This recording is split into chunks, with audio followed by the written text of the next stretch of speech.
A ver, imaginemos por un momento vivir dentro de una tinaja de barro, renunciar a todo y tener las narices de decirle al hombre más poderoso del planeta que se quite, que te está tapando el sol.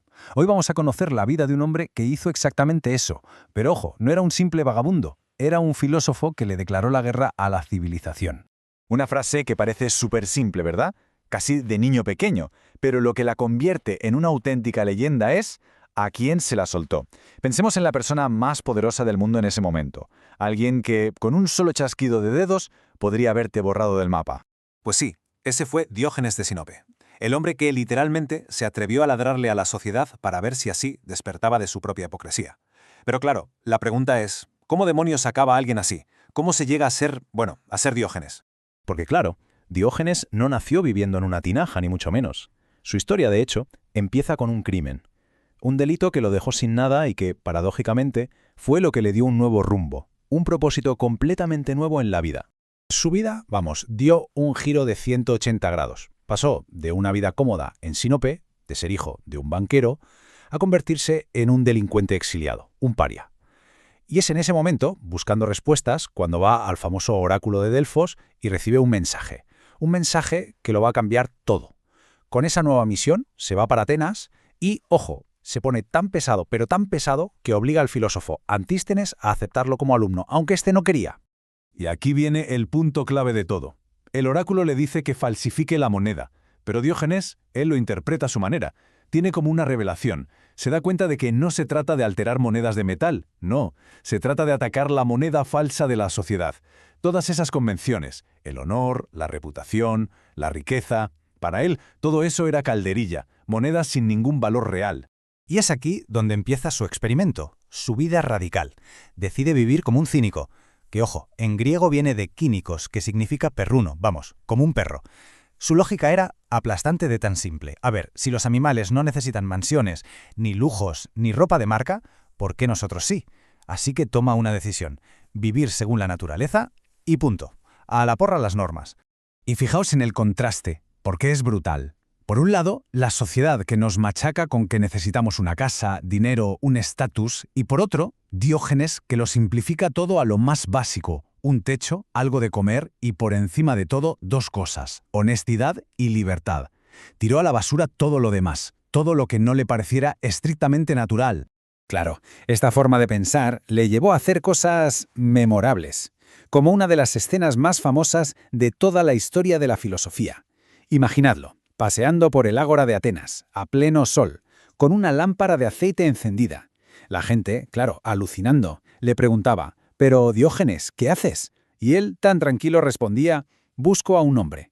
El mensaje era demoledor. Estaba diciendo que en mitad de toda esa gente no era capaz de encontrar a un solo ser humano auténtico. Y es que su compromiso con esta idea de la simplicidad era total, absoluto. Hay una anécdota genial que dice que su única posesión material era un cuenco de madera para beber. Pues bien, un día ve a un niño bebiendo agua directamente del reo con las manos.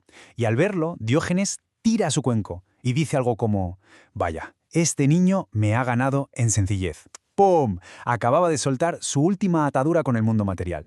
Pero ojo, no pensemos que Diógenes era simplemente un minimalista o un ermitaño. Era mucho más que eso. Era un provocador nato, un troll, como diríamos hoy, de la élite intelectual de Atenas. Sus numeritos en público no eran actos de un loco, ¿qué va? Eran performances, actuaciones perfectamente calculadas para dejar en evidencia la hipocresía de los supuestos sabios y poderosos. ¿Y su método? Su método era simplemente genial. Mirad esta historia. El gran Platón, en su famosa academia, define al ser humano como un bípedo implume, o sea, un animal de dos patas sin plumas. Diógenes podría haber escrito un ensayo para rebatirlo, pero no, su respuesta fue mucho más Diógenes. Cogió una gallina, la desplumó, entró en la academia en mitad de la clase, la tiró al suelo y gritó, «¡Contemplad el hombre de Platón!». Fue tan bueno que obligó a Platón a retocar su definición y añadirle «y con uñas anchas», un jaque mate en toda regla. Y llevó esta provocación hasta los límites más incómodos que podamos imaginar.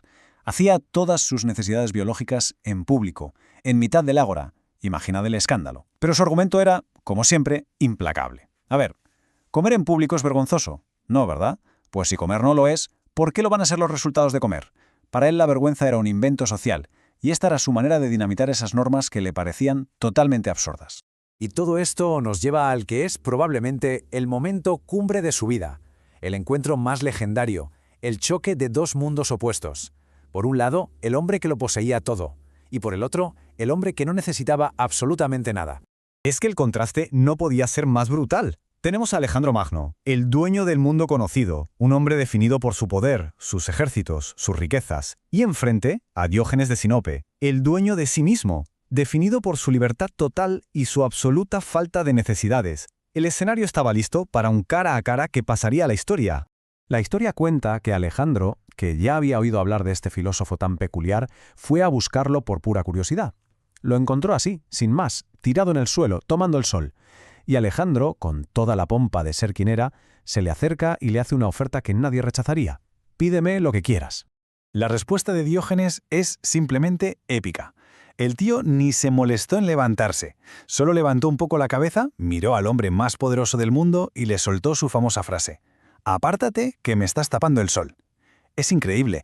Lo único que Diógenes valoraba en ese instante era el calor del sol, y eso era justo lo único que el gran Alejandro Magno no podía darle, solo quitarle. Y lo mejor de todo es la reacción de Alejandro, que lo dice todo. Lejos de enfadarse o de sentirse insultado, se queda tan impresionado que se gira hacia sus generales y les dice: «Os juro que si yo no fuera Alejandro me gustaría ser Diógenes». En ese momento, el conquistador del mundo reconoció en ese vagabundo un poder superior, una libertad que él, con todo su imperio, nunca jamás podría conseguir. Y este es el gran legado de Diógenes. No dejó ni un solo libro escrito, ni un tratado. Su legado fue algo mucho más poderoso. Fue su propia vida. Un ejemplo viviente de que la auténtica riqueza no está en lo que acumulas, sino en lo poco que necesitas para ser libre. Este concepto, el objetivo final de toda su filosofía, tiene un nombre griego: autarkeia. Significa básicamente autosuficiencia, pero una autosuficiencia total. Se trata de ser tan dueño de uno mismo, de las propias emociones y necesidades, que nada externo pueda afectar, ni la pobreza, ni lo que dirán los demás, ni siquiera el hombre más poderoso del mundo. Eso, para Diógenes, era la libertad con mayúsculas. Y lo más curioso es que, aunque han pasado más de 2000 años, sus ideas hoy nos suenan increíblemente modernas, ¿verdad? Podríamos decir que es el abuelo del minimalismo radical, del movimiento anticonsumo. Es una inspiración directa para cualquiera que busque una vida más auténtica. Y por si fuera poco, sus ideas sentaron las bases para el estoicismo, otra filosofía que hoy está más de moda que nunca. Al final, Diógenes demostró que el poder de verdad no consiste en conquistar el mundo, sino en no necesitar nada de él. Su vida nos lanza una pregunta que sigue resonando con fuerza hoy en día y que es un poco incómoda pero muy necesaria. ¿Qué cadenas del día a día estamos confundiendo con comodidades? A ver.